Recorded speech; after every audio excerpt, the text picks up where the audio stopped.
Have you ever witnessed someone being disrespected and felt that burning sensation in your chest?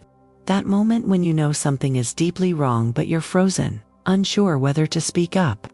I witnessed such a moment on a flight from Atlanta to San Diego, a moment when an elderly man became the target of mockery.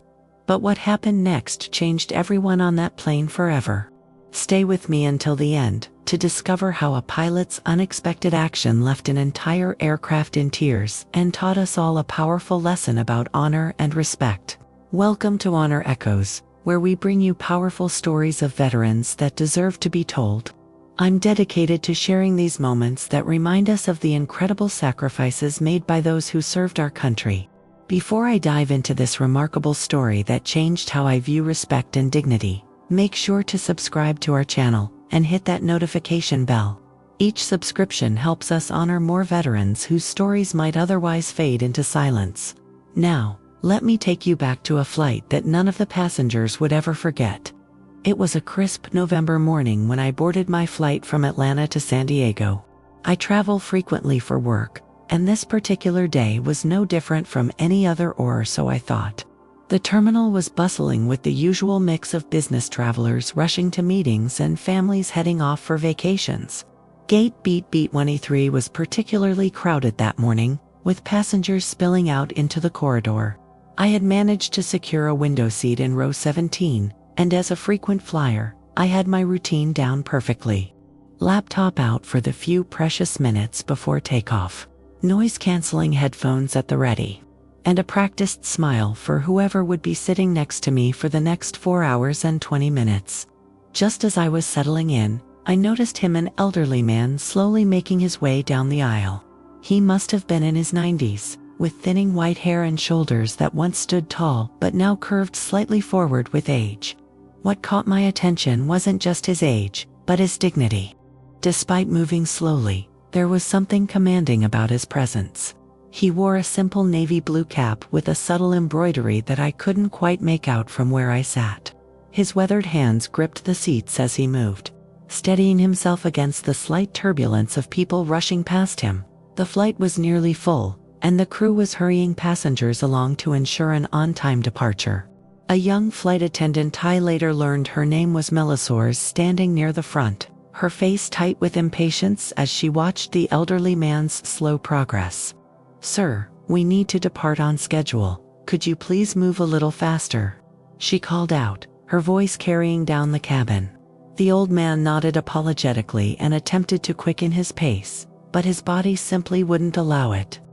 Several passengers shifted uncomfortably in their seats, the collective embarrassment almost palpable. The elderly gentleman finally reached row 12, where his seat was located, but struggled to lift his small carry-on bag into the overhead compartment. Melissa sighed audibly and walked over. "Let me help you with that," she said, her tone making it clear this was an inconvenience rather than a courtesy. As she took the bag, she muttered just loud enough for those nearby to hear, "This is why there should be an age limit for flying without assistance." My stomach tightened at her words. The elderly man's face remained impassive, but a flash of hurt crossed his eyes that had clearly seen more than most of us could imagine. He slowly lowered himself into his seat, a middle seat between a businessman engrossed in his phone and a young woman with headphones already in place. I felt that familiar conflict inside, the urge to say something, fighting against the social programming to avoid confrontation. Before I could decide whether to speak up, the captain's voice came over the intercom, announcing our imminent departure and thanking us for choosing their airline. The standard pre-flight procedures began, and I reluctantly turned my attention to the safety demonstration. Though my thoughts kept returning to the elderly man and the disrespect he had just endured. We took off smoothly, climbing through patches of clouds into clear blue skies. About 20 minutes into the flight, once we'd reached cruising altitude, the fasten seatbelt sign dinged off, and the flight attendants began preparing for beverage service. I saw Melissa moving down the aisle with her cart, that same tight smile plastered on her face as she served passengers. When she reached row 12, I watched carefully from my spot a few rows back. The elderly man politely requested a cup of water, and Melissa handed it to him without making eye contact. As the man reached for it, His hand trembled slightly, a natural consequence of and a few drops spilled onto his tray table. "Sir," Melissa said, her voice carrying that patronizing tone reserved for children or those deemed incompetent, "be careful. I don't have time to clean up spills all flight." She tossed a napkin onto his tray table and moved on without waiting for a response. The businessman next to the elderly man glanced up briefly, frowned, then returned to his phone. The young woman on his other side didn't even notice, lost in whatever was playing through her headphones. No one said anything. No one did anything, including me. The elderly man quietly dabbed at the spilled water, his movements deliberate and dignified despite the humiliation. As he did so, his sleeve pulled back slightly, revealing a faded tattoo on his forearm, numbers in a row. My breath caught in my throat as I recognized what that meant. This wasn't just an elderly man. He was a survivor of something unimaginable, someone who had endured horrors most of us only read about in history books. As this realization sank in, something unexpected happened. The cockpit door opened, and the pilot emerged. This was unusual, as pilots rarely leave the cockpit during a routine flight, except for necessary breaks. He was tall, with salt and pepper hair visible beneath his cap, his uniform crisp and authoritative. The pilot exchanged a few words with the lead flight attendant at the front, then made his way down the aisle. Passengers looked up in surprise as he passed. A pilot walking through the cabin during a smooth flight inevitably raises questions. Was something wrong with the aircraft? Was there a security concern? But the pilot's face betrayed no emergency, just determination. He walked directly to row 12 and stopped beside the elderly man. The entire cabin seemed to hold its breath, conversations pausing mid-sentence as everyone tried to discreetly watch what was happening. "Excuse me, sir," the pilot said, his voice clear and respectful. "Are you Mr. Daniel Goldstein?" The elderly man looked up, surprised to hear his name. "Yes, I am," he confirmed, his voice soft but clear, carrying the faint trace of an Eastern European accent. The pilot did something then that I'll never forget. He extended his hand, and when Mr. Goldstein took it, the pilot covered their handshake with his other hand in a gesture of profound respect. "Sir, I'm Captain Robert Mitchell. My grandfather served in the 101st Airborne and was among the troops who liberated Dachau in 1945. He told me stories about what he saw there that haunted him until the day he died." The pilot paused, his voice becoming slightly husky with emotion. "When I saw your name on the passenger manifest, I thought you might be the same Daniel Goldstein who has spoken at veterans events about surviving the camps and later serving with the U.S. forces during the Korean War. I want to personally thank you for your courage, both in surviving what you did and in choosing to serve the country that gave you refuge." A profound silence fell over the cabin. Mr. Goldstein's eyes glistened with tears as he nodded, seemingly unable to speak for a moment. When he found his voice, it carried a strength that belied his frail appearance. "Thank you, Captain. Your grandfather and men like him gave me my life back. Serving this country was the least I could do." The pilot nodded, then turned to address the cabin, his voice carrying easily without the intercom. "Ladies and gentlemen, I want to introduce you to someone special. Mr. Daniel Goldstein survived 3 years in concentration camps during World War II, immigrated to the United States in 1947, and then volunteered to serve with our forces during the Korean War, where he was awarded the Silver Star for valor when he risked his life to save 3 wounded soldiers under heavy fire." A murmur ran through the cabin, passengers shifting to get a better look at the unassuming elderly man. I noticed Melissa standing frozen in the aisle. The color drained from her face as she realized how she had treated a man of such extraordinary courage and character. Mr. Goldstein has spent the last 40 years speaking to schoolchildren and military academies about his experiences. The pilot continued. He's on his way to San Diego today to speak at a naval base tomorrow. I believe he deserves our utmost respect and gratitude. Without prompting, a passenger in the back began to applaud. The sound spread quickly, building into thunderous applause that filled the cabin. Several passengers stood up, including military service members in uniform who had been scattered throughout the flight. Mr. Goldstein remained seated, his eyes downcast in humility even as tears slid down his weathered cheeks. When the applause finally died down, the pilot spoke again. "Mr. Goldstein, it would be an honor if you would join me in the cockpit for a few minutes once beverage service is complete." And he turned to address the businessman sitting in the aisle seat. "Would you be willing to trade seats with Mr. Goldstein so he can have an easier time getting in and out?" The businessman, looking somewhat ashamed of his earlier indifference, immediately agreed. "Of course, absolutely," he said, already gathering his belongings. As the pilot turned to head back to the cockpit, he paused beside Melissa, who stood rigid with embarrassment. He didn't berate her or make a scene. He simply said, quietly but firmly, "Please ensure Mr. Goldstein has everything he needs for a comfortable flight. He's earned that and more." The change in Melissa was immediate and visible.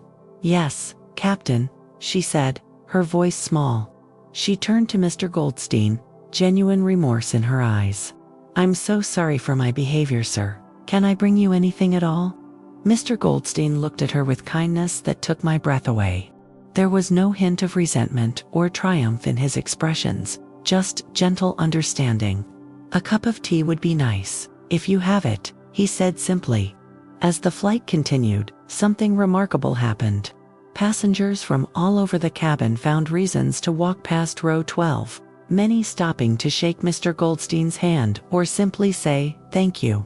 A young soldier seated in the back asked a flight attendant if he could move to the empty seat that had opened up next to Mr. Goldstein, and they spent the remainder of the flight in deep conversation. Melissa transformed before our eyes. The tight, impatient smile was replaced by genuine attentiveness, not just to Mr. Goldstein but to every passenger. She seemed to move with new awareness, perhaps realizing that each person on the aircraft had a story, a history, a life filled with experiences she couldn't see at a glance. When we began our descent into San Diego, the pilot made another unusual announcement. "Ladies and gentlemen, as we prepare for landing, I'd like to ask a small favor. Mr. Goldstein in row 12 has served this country in ways most of us will never have to. As a sign of respect, I'd like to ask that we allow him to deplane first. Sometimes small gestures can convey the gratitude words cannot express." As we taxied to the gate, I noticed several passengers discreetly wiping away tears, myself included. When we finally came to a stop and the seatbelt sign dinged off, something unprecedented happened. Instead of the usual rush to stand and grab luggage, everyone remained seated. The silence was broken only when the businessman who had switched seats with Mr. Goldstein stood up, retrieved the elderly man's bag from the overhead compartment, and gently set it down beside him. "Thank you for your service, sir," he said simply. One by one, as Mr. Goldstein made his way to the front of the aircraft, passengers quietly thanked him. Some saluted. Others simply nodded respectfully. At the front of the plane, Captain Mitchell was waiting to escort him off personally. As I finally exited the aircraft, I saw them standing together in the jet bridge, the elderly survivor and the pilot. 2 generations connected by the thread of history and mutual respect. Captain Mitchell had his hand on Mr.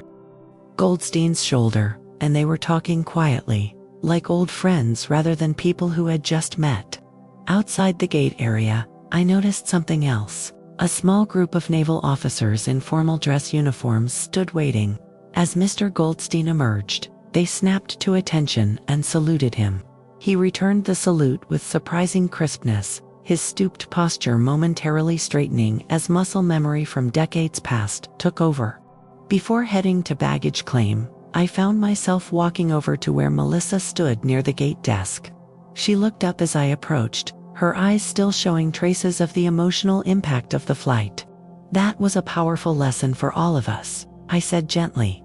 She nodded, swallowing hard. "I've been a flight attendant for 7 years," she said. "Sometimes we get so caught up in schedules and procedures that we forget we're serving people, not just passengers." She paused, watching as Mr. Goldstein disappeared down the concourse, surrounded by his naval escort. I'll never make that mistake again. As I walked away, I pulled out my phone and searched for Daniel Goldstein. What I found left me even more humbled. He wasn't just a survivor and veteran. He had dedicated his entire life to education and reconciliation work. Articles described how he had returned to Germany in the 1970s to speak about forgiveness. He had established a foundation that brought together children of Holocaust survivors and children of Nazi officers to find healing through dialogue. This man, who had every reason to be bitter, had chosen to dedicate his life to breaking cycles of hatred. Later that evening, from my hotel room, I wrote an email to the airline describing what I had witnessed. Not to report, Melissa, her lesson had been learned, more powerfully than any corporate reprimand could achieve. But to commend Captain Mitchell for his extraordinary act of recognition and respect. A week later, I received a response. The airline had created a new training module for all staff based on what had happened on our flight. They were calling it the Goldstein Protocol, a reminder that behind every passenger is a human being with a story, deserving of dignity and respect. 3 months after that flight, I was passing through Atlanta Airport again and spotted a familiar face. Captain Mitchell was walking through the terminal in uniform. On impulse, I approached him and introduced myself as a passenger from that San Diego flight. "I'll never forget what you did," I told him. "It changed everyone on that plane." He smiled, a bit embarrassed by the recognition. "I just did what my grandfather would have expected of me," he said. "But you know what, Mr. Goldstein called me last week. He's doing well, still giving his talks. He told me that flight was one of the most healing experiences of his life. Imagine that after all he's been through, our small gesture meant something to him." He shook his head in wonder. As we parted ways, I thought about how a single moment of recognition, one person seeing the true value of another, had created ripples that continued to spread outward. It had changed Melissa, the other passengers, the airline's training procedures, and even Mr. Goldstein himself. All because one person, Captain Mitchell, had the courage to leave the cockpit and walk straight to a man being denied his dignity. I've thought often about that flight and the lessons it taught me, about how easy it is to judge people based on surface appearances, age, disability, race, or any other visible characteristic. About how we never truly know the battles someone has fought, the courage they've shown, or the wisdom they carry. And about how a single act of respect can transform not just one interaction, but create a cascade of change that touches countless lives. When I find myself growing impatient with someone moving slowly in front of me, or quick to judge based on appearances, I think of Mr. Goldstein and take a breath. Behind every person is a story we may never know, one that might humble us if we did.